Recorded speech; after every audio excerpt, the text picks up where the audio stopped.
자, 보아, 반갑습니다. 자, 오늘은 무슨 소식이냐면은 우리가 에어컨이나 냉장고나 이런 가전제품을 사러 간단 말이에요. 그 사러 갈 때 우리가 가격 고민도 하는데 이 제품이 어느 회사 건지 이런 것도 고민을 하죠. 왜? 어느 회사의 제품인지에 따라서 성능이 조금씩 달라지니까. 그래서 이게 LG 거냐, 삼성 거냐, 뭐 위니아 거냐, 냉장고, 에어컨 다 이런 고민을 해요. 그렇죠? 그럼 여러분 반대로 보험 가입할 때 또 고민을 하죠. 어떤 고민을 하나요? 보험 가입할 때 회사 고민을 하죠. 회사 고민을 하는데 어떤 부분에서 회사 고민이 오냐면은 이 회사가 돈을 잘 주는 회사냐 안 주는 회사냐, 보통 이런 고민을 한단 말이에요. 근데 이런 고민보다 우리가 보험을 가입할 때 여러 담보 어떤 특약을 가입할까 말까 이런 고민도 중요한데, 회사를 고민할 때 돈을 잘 주는 회사인가 아닌 회사인가 이 고민보다 회사 고민을 할 때 더 중요하게 생각해서 고민을 해야 될 부분이 있다는 겁니다. 그래서 그러면은 그 회사 고민을 어떤 방향으로 봐야 되는데 라고 물었을 때, 그러면은 이 방향으로 한번 보는 건 어떨까요? 라고 한번 제가 보여드릴게요. 자, 그러면은 첫 번째로 가지고 와야 될 게 바로 인구 문제인데요. 인구 문제 웬만하면 제가 안 하려고 하는데도 몇 번 이야기해서 그래도 이 인구 문제를 안 할 수가 없으니까 꼭 한번 또 짚고 넘어가야 될 시간을 가져볼게요. 자, 1965년도에 우리나라 인구 그래프, 2015년도에 인구 그래프, 2035년도에 인구 그래프, 2065년도에 인구 그래프예요. 이게 차마 눈 뜨고 볼 수는 없습니다. 우리가 흔히 말하는 인도가 앞으로 미래가 밝은 국가다. 왜 그럴까요? 베트남이 형들이 미래가 밝다. 다 이유가 있죠. 그래프가 이 구조예요. 인구도 많고 이 구조를 가지고 있는 국가들은 대부분 미래가 밝은 국가다. 그러니까 우리나라가 65년도에 이 그래프였으니까 사실상 무궁무진한 성장 가능성을 가진 대한민국이었단 말입니다. 우리는 그런 꿈과 희망이 있는 대한민국에서 자라고 있고 지금도 살고 있는 거죠. 그런데 이게 2065년이 되면은 차마 눈 뜨고 볼 수 없는 그런 그래프 모양으로 바뀐다는 사실이 저희를 너무 괴롭고 힘들게 만들고 있죠. 자, 그러면은 여러분들이 여기에서 우리가 다른 채널도 많이 이야기하고 흔히들 많이 보시고 너무 많이 접하는 거예요. 그래프, 인구 그래프의 모양이 이렇게 바뀐다는 거.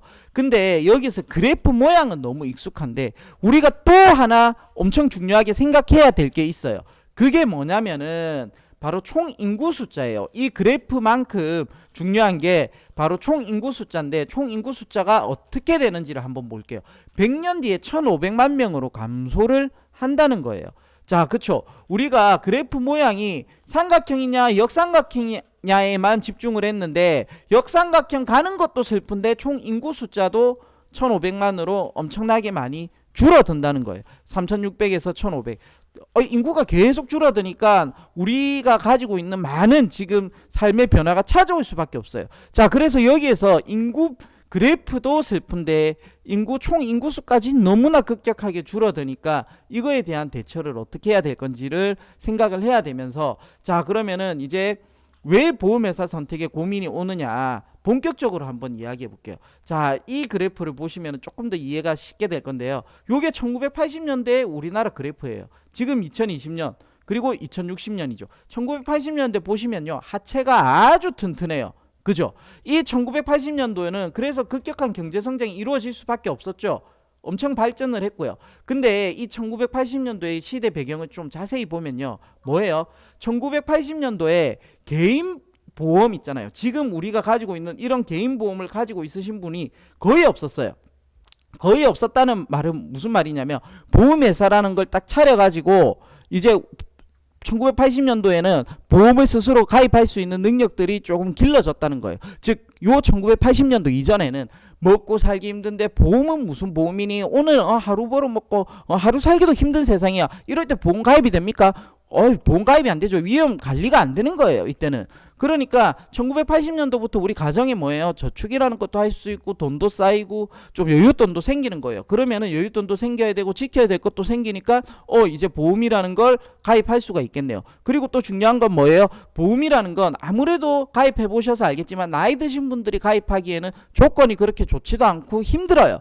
근데 여기 보시면 하체가 튼튼하잖아요. 젊으신 분들은 보험 가입하기가 상당히 쉽습니다. 나이 드신 분에 비해서. 그렇죠.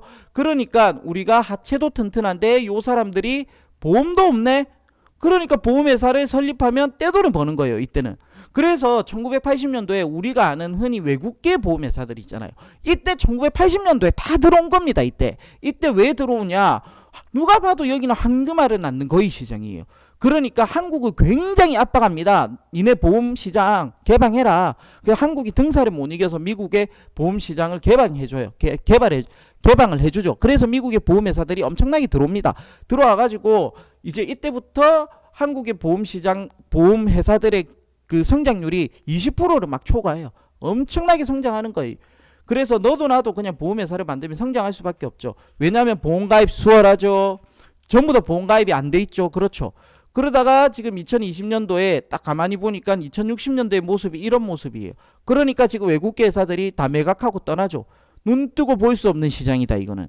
야, 어떻게 지구상에 이런 인구 그래프를 가지고 이런 모양을 가지고 그렇다고 총 인구 수도 많지도 않아. 아, 이건 답이 안 나오는데 하고 떠나는 거예요. 왜요? 신규로 가입할 수 있는 태어날 사람들이 너무 작죠. 총 인구수 파이가 작아지죠. 그리고 보험은 젊은 사람은 가입하기 쉬운데 나이 드신 분들이 가입하면 젊은 사람보다 조건도 훨씬 더 안 좋고요. 그리고 보면 초고령 사회죠. 여기에 총 인구수가 빠지는 거예요. 총 인구수가 빠지는 건 무엇을 의미하냐면요. 한번 우리가 이렇게 보시면 될 것 같아요. 자, 우리가 이 밥을 총 인구에 비유한단 말이에요. 밥을 인구. 그리고 요거 드시는 요 먹는 사람들을 보험회사에 비유해 볼게요.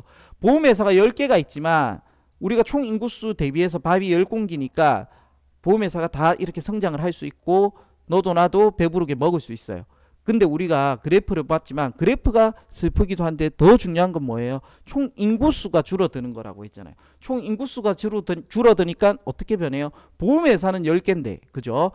총 가입시켜야 될 우리가 파이는 너무 작아진 거죠. 총 인구수가 줄어들었으니까 파이가 작죠. 즉 한마디로 밥은 5공기인데 먹어야 될 사람은 10명이에요. 그러면은 5명은 한 그릇씩 먹죠. 그죠? 그러면 나머지 5명은 어떻게 돼요? 못 먹는 거예요. 파산이에요. 파산. 그러니까 우리가 이거 보험회사를 생각할 때 조금 이제는 돈을 잘 줄지 안 줄지 이거는 좋은 설계사를 찾아서 해결하는 거고, 연령별로 가입할 때 그 보험회사 선택 기준을 조금 달리 생각해 봐야 되지 않을까 하는 생각이에요. 그래서 연령별로 회사 선택의 기준이 조금은 달라지는 게 좋지 않을까 하는 생각입니다. 자, 50대 이상은 뭐 지금 50대 이상 분들은 당장 보험회사가 무너지거나 뭐 크게 없어지거나 그러진 않잖아요. 그러니까 저렴한 곳을 하는 게 가장 유리하겠죠. 근데 40대 이상은 좀 틀려요.